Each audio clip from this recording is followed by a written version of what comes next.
नमस्कार। आप देख रहे हैं BQ प्राइम हिंदी और ये है IPO अड्डा। और कंपनी जो इस वक्त हम फोकस कर रहे हैं वो केफिन टेक्नोलॉजीज हैं, जो मार्केट की RTA है, क्वालिफाइड RTA एजेंट हैं इंडियन कैपिटल मार्केट्स में।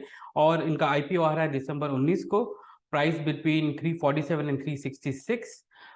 जो इनका फाइनल मार्केट वैल्यू क्रिएट करता है 6,100 करोड़ के ऊपर। और मेरे साथ ज्वाइन कर रहे हैं Srikanth Nadella, MD and CEO। Srikanth, धन्यवाद BQ प्राइम हिंदी में आज ज्वाइन करने के लिए। आप पहला सवाल ये है कि आप अपना बिजनेस मॉडल जरा है जो है हमको थोड़ा सा ब्रेकअप करके बता पाएंगे कि क्या है आपका business model. Thank you Sajit, नमस्कार। तो केफिनटेक कंपनी जो है, हमारे ऑपरेशंस पूरे एसेट क्लासेस है, जितने म्यूचुअल फंड्स हो या इक्विटी मार्केट्स में हो, ऑल्टरनेट इन्वेस्टमेंट हो, pensions, private retirement schemes, portfolio management services, जितने भी एसेट क्लास हो उन सभी फंड मैनेजर्स का ऑपरेशंस हम हैंडल करते हैं। मान लीजिए अगर आप SIP ट्रांजैक्शन करेंगे म्यूचुअल फंड में, उसका ट्रांजैक्शन जो प्रोसेस करते हैं वो केफिनटेक जैसी कंपनी है। हमारे जैसे कंपनी काफी कम है, और जितने भी है basically all transactions across all asset classes हम ही मैनेज करते हैं। Now in terms of the business, हमारा म्यूचुअल फंड बिजनेस सबसे बड़ा है, which covers about 65% of the revenues. Internationally हम मलेशिया, फिलीपींस, हांगकांग में क्लाइंट्स जो है उनको ये सपोर्ट करते हैं। जैसे हम यहाँ पे म्यूचुअल फंड्स और AIF का मैनेजमेंट करते हैं, वो 15% तक है हमारा रेवेन्यू।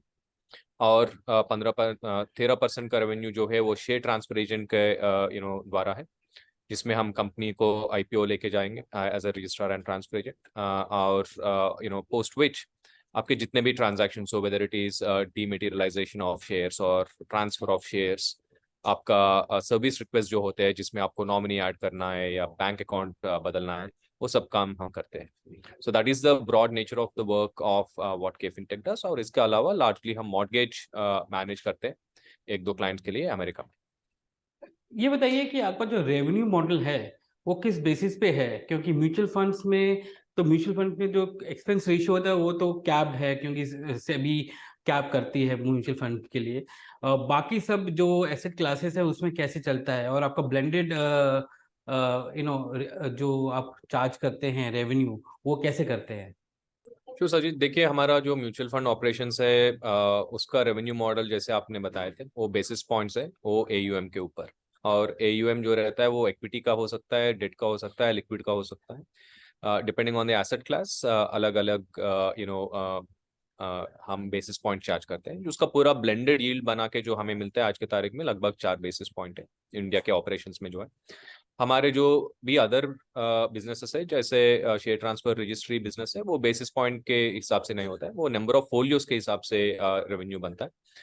जैसे जैसे रिटेल इन्वेस्टर बेस बढ़ेगा, जैसे जैसे जितने नए कंपनी आएंगे मार्केट में और हम उनके रजिस्ट्रार हैं, उसके हिसाब से हमारा रेवेन्यू ग्रो होगा। फॉर एग्जाम्पल, अभी for the period ending September 30 for 2022, हमारा जो corporate registry share transfer registry का रेवेन्यू जो है वो 40% से ज्यादा ग्रो हुआ है। Outside of this technology revenue जो है वो पूरा एज अ सर्विस मॉडल पे नंबर ऑफ लाइसेंसेस के हिसाब से हम बिल करते हैं। ये बताइए कि आपका जो प्राइसिंग है वो 347 और 366 के बीच का है, जबकि 366 जो है upper end of the price band है। बट एक साल पहले आपने लगभग 10% स्टेक अपना बेचा था कोटक महिंद्रा बैंक को एट 185 रुपीज के आसपास। ये जो एक साल में जो प्राइस इंक्रीज हुआ है उसका कारण क्या है।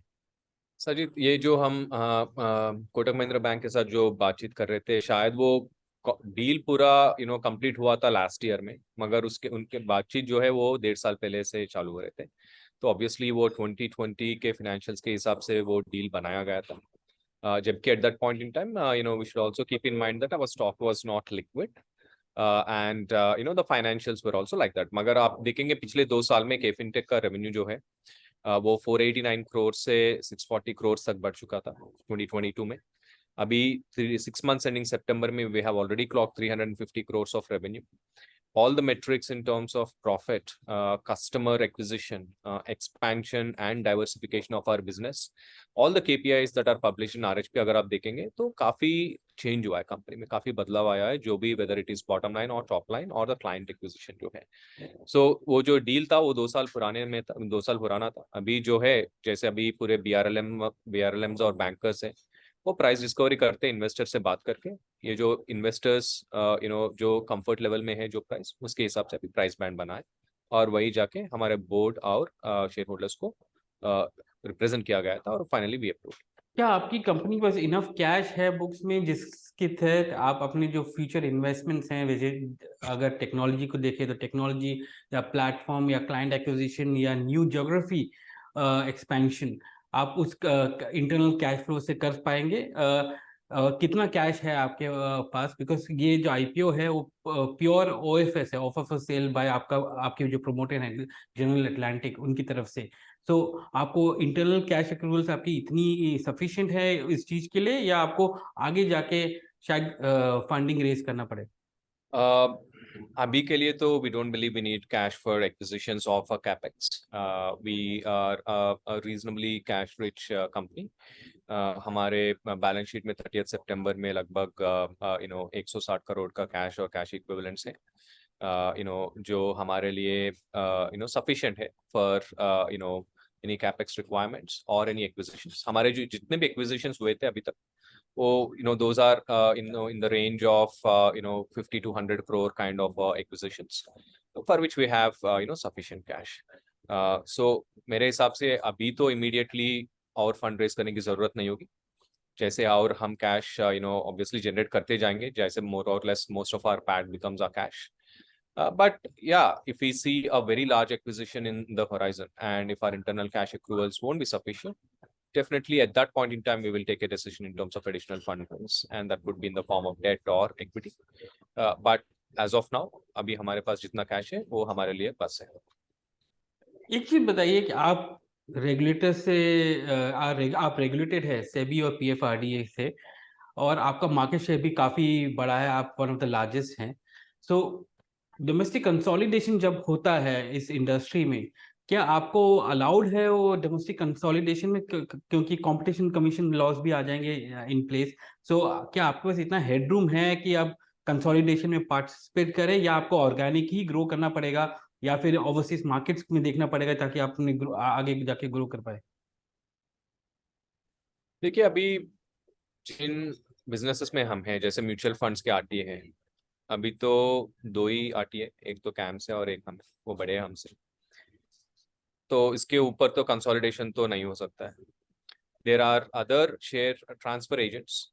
शेयर ट्रांसफर में तो काफी सारे हैं आरटीएस, लगभग 40-50 तक है, मगर सबसे बड़ा हमें, उसके बाद there are few more players at scale.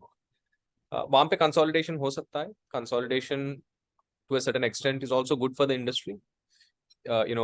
The areas we operate in, Sajid ji, are extremely critical to the orderly behavior of capital markets in a country. Technology is extremely important. जितने आप देख रहे थे पिछले 3-4 हफ्तों में, whether it is cyber security attacks or anything, you need market infrastructure providers to have that amount of ability, investments, and the intent to create platforms which are resilient to any such thing. And such level of consolidation with a view to provide the stability, I think, is welcome and it should be done. But definitely, as I said, this is not a consolidation because of a regulation. It is merely because ऐसे कंपनियों को चलाना बहुत मुश्किल होता है, to process millions of transactions in a day, right, at Bharat scale, right, and be meaningfully be able to deliver value to all the stakeholders, so to speak. But otherwise, there is no limitation. Anybody can start a RTA, applying for the license, subject to meeting the criteria, they can. ये बताइए कि इसमें कितना pricing power होता है एक RTA को, क्योंकि आपने खुद बोला कि काफ़ी एरियाज हैं जहाँ पर आप हैं और कैंप्स हैं, तो बेसिकली 2 लोग हैं, डुओपोली चल रहा है मार्केट में।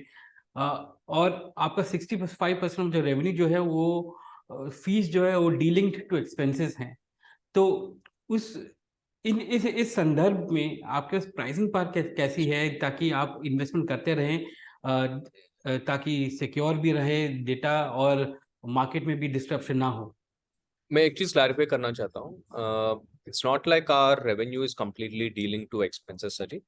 देर is definitely some amount of fixed cost. मान लीजिए अगर कल के दिन मार्केट में ट्रांजैक्शंस कम हो गए, let's because in the market गिर गया या ईएम कम हो गए तो? हाँ, तो जैसे ट्रांजैक्शंस कम होंगे तो उसके हिसाब से मेरा भी थोड़ा वेरिएबलाइजेशन है in terms of man power and in terms of expenditure, क्योंकि जैसे जितना हमारा क्लाउड कैपेसिटी है, कितना डेटा कैपेसिटी है, कितने लोग काम करते हैं, उसके हिसाब से to a certain extent it is variable. It is not that it is completely delinked to the revenue model. जहाँ तक प्राइसिंग पावर की सवाल है, I think it's very simple. जब तक हम वैल्यू ऐड करते जाएंगे हमारे क्लाइंट्स को, जो मदद करेंगी उन्हें और ग्रो होने की, हमारे ऊपर उतना ज़्यादा प्रेशर शायद ना आए। And for the very fact that हमारा जो कॉस्ट है विच इज़ रफली 2% of the total asset management industry cost, AMC का कॉस्ट है। सो ये उतना बड़ा नहीं है, उतना मटीरियल नहीं है, तो जिसमें थोड़ा कम भी करेंगे उनके फाइनेंशियल्स में आके बहुत ज़्यादा इम्प्रूवमेंट आए। तो मेरे हिसाब से यही अच्छा है कि थोड़ा लेगरूम दे हमें, ताकि हम वो कंटिन्यू टू इन्वेस्ट करें वापस बिजनेस में and create lot of solutions, products, platforms technologically, so that the same client can grow their business faster by reaching to many more crores of investors in the country. आपका जो operation है, overseas operation, वो भी काफी बढ़ गया है, मतलब लगभग 12 से 14% हो गया है। आप उस ऑपरेशंस को कैसे देखते हैं? वहां पर कैसे किस तरह की अपॉर्चुनिटीज हैं? और आपने ये भी बोला कि मॉर्गेज का बिजनेस जो है आपने अभी शुरू किया यूएस में, क्या वहां पर भी आपको काफी बड़ी अपॉर्चुनिटीज मिल रही है? क्योंकि वहां का तो इक्विटी क्लास और एसेट क्लासेस भारत के मुकाबले काफी बड़ा है, तो वहां पर कैसे अपॉर्चुनिटीज हैं आपकी? कि इंटरनेशनल ऑपरेशंस जो है हमने 4 साल पहले शुरू किए थे, एंड 4 साल में जो जीरो रेवेन्यू था, आज के तारीख में लगभग 14% पूरा कंपनी का प्रोफाइल आ चुका है। एड्रेसेबल मार्केट काफ़ी बड़ा है। जिन कंट्रीज में हम हमारे क्लाइंट से जो है Malaysia, Philippines, Hong Kong, hopefully soon Singapore and Thailand, पूरे उन देशों का आप एड्रेसेबल मार्केट ऐड करेंगे तो लगभग $1 ट्रिलियन का एसेट्स अंडर मैनेजमेंट है। इंडिया म्यूचुअल फंड्स टुडे लगभग 550 बिलियन है, विच मीन्स 2 गुना ज़्यादा अपॉर्चुनिटी है वहाँ पे। और वहाँ पे एट स्केल हमारे जैसे कोई प्रोवाइडर नहीं है अभी। मोस्ट ऑफ द वर्क अभी इन हाउस होता है वहाँ पे, तो हमारे हिसाब से काफ़ी सारा अपॉर्चुनिटी तो है, मगर obviously we have to convert that opportunity, that is the management's responsibility, जो हमारा फोकस था, है और रहेगा। क्योंकि काफ़ी हम बदलाव ला सकते हैं वहाँ पे भी, जहाँ के उनका टेक्नोलॉजी, जैसे हम इंडिया के स्केल में जो मैनेज करते हैं, उन देशों में काफ़ी कम पॉपुलेशन है, काफ़ी कम ट्रांजैक्शंस रहते हैं, मगर हमारा जैसा एट स्केल सॉल्यूशंस वहाँ पे लेके जाएंगे तो there will be a significant advantage, value proposition जो बोलते हैं हम उन एसेट मैनेजमेंट कंपनी के लिए काफ़ी बड़ा है वहाँ पे।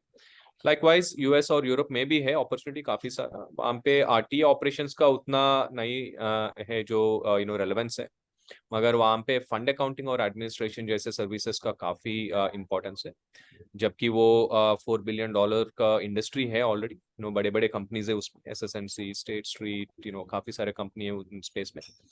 तो हमारा प्लेटफॉर्म जो है वो तो तैयार है to manage work out there, and again it all depends on how we approach the market.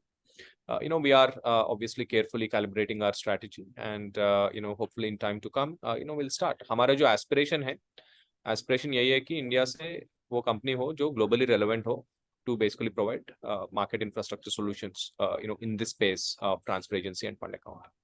Shrikant, BQ Prime Hindi से बात करने के लिए आज धन्यवाद। केफिन टेक्नोलॉजीज का आईपीओ दिसंबर 19 को खुल रहा है, एंकर बुक दिसंबर 16 को होगा, प्राइस बिटवीन 347 एंड 366। कंपनी की value upper end of the price band में लगभग 6,133 करोड़ का है। धन्यवाद आज बीक्यू प्राइम में ज्वाइन करने के लिए। Thank you so much, sir.